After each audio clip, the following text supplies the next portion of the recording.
भगवान श्री पशुपतिनाथ की नगरी मंदसौर में देश भर के 200 संतों के साथ श्री राम राज्य यात्रा का ऐतिहासिक आगमन हुआ।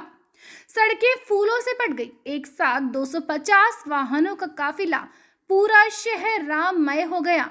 मंत्री श्री कैलाश विजयवर्गीय ने संतों की अगवानी यात्रा में भी हुए शामिल। महामंडलेश्वर पूज्य स्वामी श्री मधुसूदन जी महाराज के नेतृत्व में 12 जनवरी गुरुवार को मंदसौर नगर में श्री राम राज्य स्थापना यात्रा का आगमन हुआ। इस यात्रा में अखाड़ा परिषद के राष्ट्रीय अध्यक्ष महंत श्री रविंद्रपुरी जी महाराज, कैलाश आश्रम वाराणसी के पूज्य महामंडलेश्वर श्री आशुतोष दंड जी महाराज और नाथ संप्रदाय के पूज्य संत श्री प्रकाश नाथ जी महाराज सहित देश भर में पधारे लगभग 200 संत सम्मिलित हुए। प्रदेश के नगरीय प्रशासन मंत्री कैलाश विजयवर्गीय विशेष रूप से दिल्ली से चार्टर्ड विमान से यात्रा में सम्मिलित होने मंदसौर आए। यात्रा के वाहनों का काफिला महाराणा प्रताप चौराहा से आरंभ हुआ। यह एक बड़ा स्वागत मंच बनाया गया था, जहां सभी पूज्य संतगण व मंत्री श्री विजयवर्गीय मंच पर आए। इस दौरान यहां पूर्व मंत्री हरदीप सिंह डंग, पूर्व विधायक यशपाल सिंह सिसोदिया, भाजपा जिलाध्यक्ष नाना टोलिया, नगर पालिका अध्यक्ष रमा देवी गुर्जर आदि भी यहाँ उपस्थित हुए। पूज्य संतों और मंत्री श्री विजयवर्गीय का स्वागत रामराज यात्रा के प्रभारी सत्तू गुर्जर, समन्वयक नरेंद्र अग्रवाल, ब्रजेश जोशी, प्रदीप भाटी, बिल्लू अग्रवाल, प्रद्युमन शर्मा, डॉक्टर भानु प्रताप सिसोदिया, संजय वर्मा, हेमंत अग्रवाल सहित बड़ी संख्या में उपस्थित नगरवासियों ने किया। श्री राम राज्य स्थापना यात्रा का एक काफिला आगे बीपीएल चौराहा, गांधी चौराहा तक पहुंचा। यहां तक मंत्री श्री विजयवर्गीय पैदल यात्रा के साथ स्थानीय जनप्रतिनिधियों के साथ चले। इस यात्रा के काफिले में लगभग 250 वाहन शामिल थे। एक खुले वाहन में पूज्य संतों ने विराजमान होकर सभा का सम्मान और अभिवादन स्वीकार किया। यात्रा का काफिला कालिदास मार्ग, घंटाघर सदर बाजार होकर पशुपतिनाथ मंदिर परिसर पहुंचा, जहां सभी पूज्य संतों ने भगवान श्री पशुपतिनाथ के दर्शन किए। मंदसौर शहर में राम राज्य स्थापना यात्रा को लेकर पिछले एक सप्ताह से उत्साह का वातावरण बना हुआ था।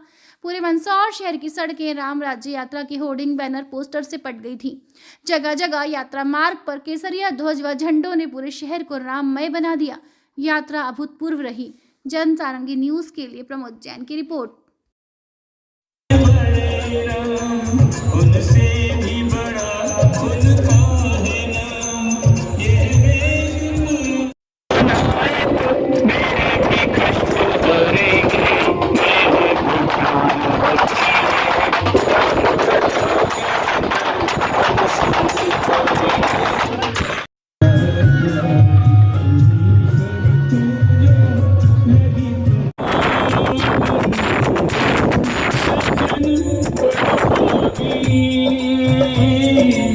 राम स्वयं जिनके अनुरागी, यही अयोध्या राम का धाम, साके किसका दूसरा।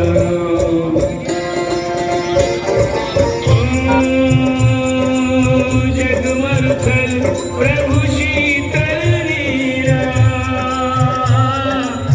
कौशल्या के कोश विहीरा, इनके। देखिए, यहाँ साधु संतों का मेला है और ऐसा सारे देश के अंदर भगवान राम का जन्म महोत्सव मन रहा है।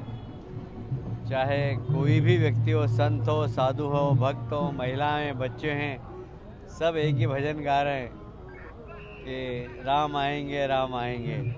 तो कुल मिलाकर 550 साल बाद भगवान राम अपने महल में प्रवेश करेंगे और इसका आनंद सबको है। भाई, जब कांग्रेस पार्टी लगातार कह रही है कि उन्हें जो न्योता भेजा गया है वो स्वीकार कांग्रेस और आरएसएस नहीं, वैसे वो पहले से भी राम के अस्तित्व को, भगवान राम के अस्तित्व को नकार चुके हैं। उन्होंने कोर्ट में एफिडेविट दिया है कि भगवान राम कभी हुए ही नहीं।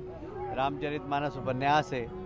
जब इस प्रकार की जिस दल की मानसिकता हो, जिस दल के नेता की मानसिकता हो, उनके राम मंदिर के प्रति क्या आस्था होगी, इसका जवाब आने वाले समय में जनता उनको देगी। कांग्रेस ये भी कह रही है कि बीजेपी और आरएसएस का प्रोग्राम है राम मंदिर प्राण प्रतिष्ठा का। किसी का कार्यक्रम नहीं, आम जनता का कार्यक्रम है। यहाँ पर कौन आपको बीजेपी आरएसएस दिख रही? आम जनता है, आम जनता स्वागत करे, आम जनता निकल रही है। सर, राहुल गांधी न्याय यात्रा निकाल रहे हैं, न्याय यात्रा शुरू होने वाली राहुल गांधी। उनके घर में ही निकालना चाहिए उनको न्याय यात्रा, क्योंकि उनको उनके घर से ही न्याय नहीं मिला है। भगवान पशुपतिनाथ की ये पावन नगरी है जी या तो नेपाल में पशुपतिनाथ है या फिर भारत की इस पवित्रतम भूमि पर है। जी और दशपुर का संबंध भगवान श्री राम से रहा है। जी एक तरह से कहा जाए तो प्रभु श्री राम के अयोध्या की राजधानी का यह हिस्सा है। जी और दशपुर की धरा पर जो लोग रहते हैं उनके राजा राम हैं और वो प्रभु श्री राम की प्रजा हैं। तो जिस तरह से राजा के आने पर प्रजा प्रसन्न होती है, आनंदित होती जी, है, जी। ठीक उसी प्रकार से राजा के राज्य की स्थापना होने पर प्रजा को अति आनंद और उमंग के साथ, प्रसन्न और हर्षोल्लास के साथ उत्सव मनाना चाहिए। जी, जी। तो पूरे मंदसौर के और यहाँ की जो धार्मिक संस्थाएं हैं, जी जो समाज सेवी, जो सनातनी लोग हैं, उनसे मैं एक ही अनुरोध करूँगा कि आने वाली 22 जनवरी को ऐतिहासिक रूप में दशपुर की जनता ऐसा उत्सव मनाए कि जैसा उत्सव अयोध्या के अंदर मनाया जा रहा है, अयोध्या से बढ़कर भी नहीं तो कम भी नहीं, ऐसा उत्सव यहाँ पर मनाया जाना चाहिए। ये प्रतिदिन चलती है और एक रात्रि विश्राम होता है। अब कल यहाँ से चलेगी तो ये 3 दिनों में अयोध्या पहुँचेगी। और इस यात्रा का उद्देश्य मात्र है कि साधु का उद्देश्य मात्र एक होता है कि वो जो कुछ भी करता है जन जागरण के लिए करता है।